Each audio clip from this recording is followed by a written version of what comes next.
Erase him at 3 a.m. The Ibrahim Traoré assassination plot that failed tonight. We take you inside one of the most dangerous nights in modern African politics. An event that unfolded while the world slept. At exactly 3 a.m., a coup attempt engineered with military precision crept through the capital of Burkina Faso. Industrial-grade explosives, foreign-made weapons, and a coordinated plan meant to collapse the state in a single night.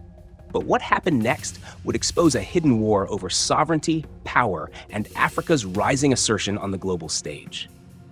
This is not just the story of a foiled coup. It is the story of a continent learning to defend its own future.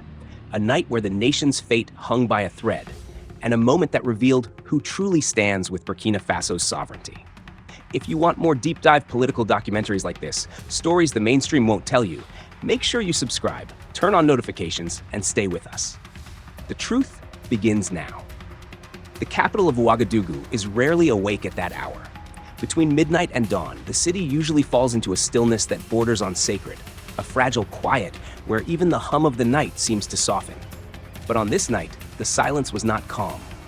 It was dense, alert, almost warning. And somewhere within that tension, an operation years in the making slipped into motion. It began with a patrol, one of the many routine sweeps established after months of heightened threat alerts.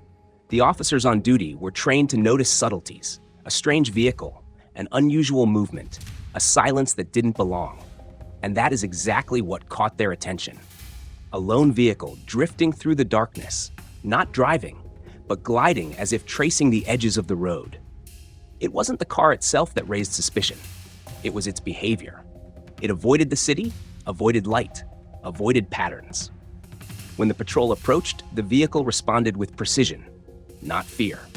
It accelerated, weaving through narrow backroads, cutting through unlit bypasses that only someone deeply familiar with the city would know.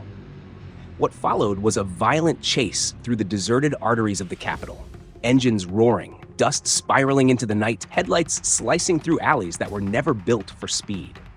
The chase ended abruptly when the suspects lost control, the vehicle slamming into a concrete barrier. What the officers discovered inside shifted the entire night from suspicion to catastrophe.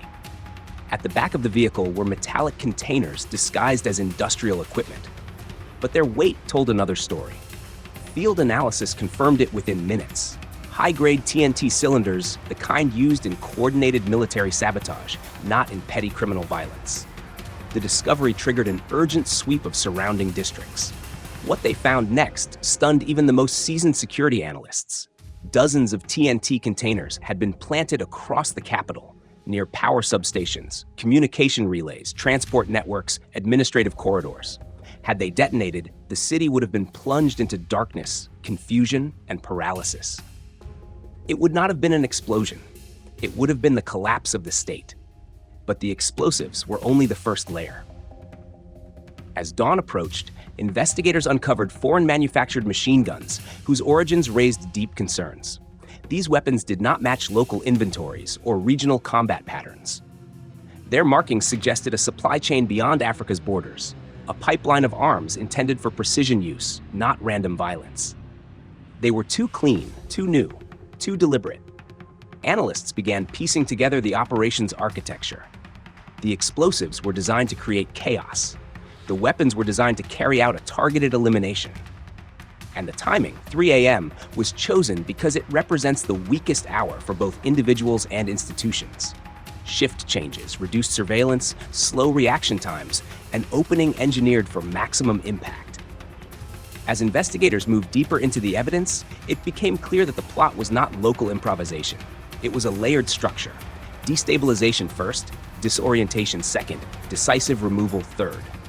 And at the center of the plan was one name, Captain Ibrahim Traoré. To understand why, we must understand what he represents.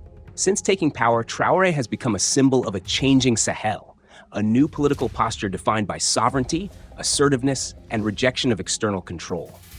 He expelled foreign military bases, rewrote security alliances, reclaimed territorial control, and positioned Burkina Faso at the front line of a continental push for political dignity.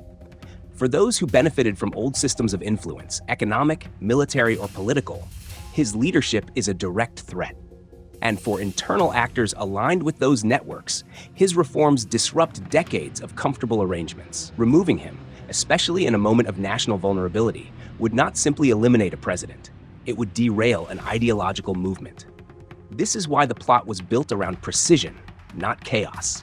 Foreign origin weapons, coordinated detonations, synchronized timing, and a multi-stage infiltration attempt all point to actors operating with access to resources, intelligence, and logistics beyond what a local rebel cell could produce. But despite the plot's sophistication, something else had changed, something the conspirators did not expect. Burkina Faso's institutional reflexes had evolved. Its people had evolved. The idea of sovereignty had taken root. As the city braced for what could have been a night of fire and collapse, the armed forces executed a counter-response with remarkable discipline. Security units locked down strategic routes. Intelligence networks funneled information in real time. Civilians, sensing danger in their neighborhoods, reported suspicious movements. What could have been fragmentation became cohesion. The conspirators expected paralysis.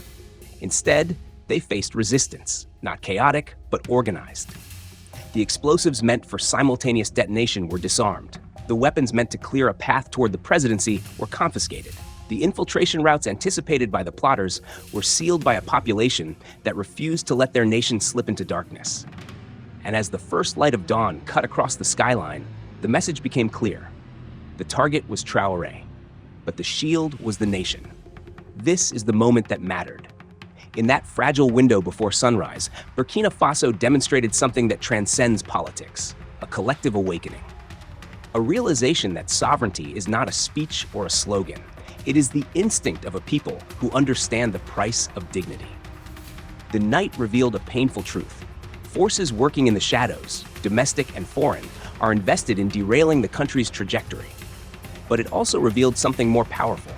Burkina Faso will not collapse quietly. As analysts around the world review the evidence, one conclusion reverberates beyond the Sahel. This attempted coup was not about capturing buildings. It was about extinguishing a movement, one that threatens the interests of actors who prefer Africa subordinate, fragmented, and predictable. But the plot failed, and in its failure, it strengthened the very movement it sought to destroy.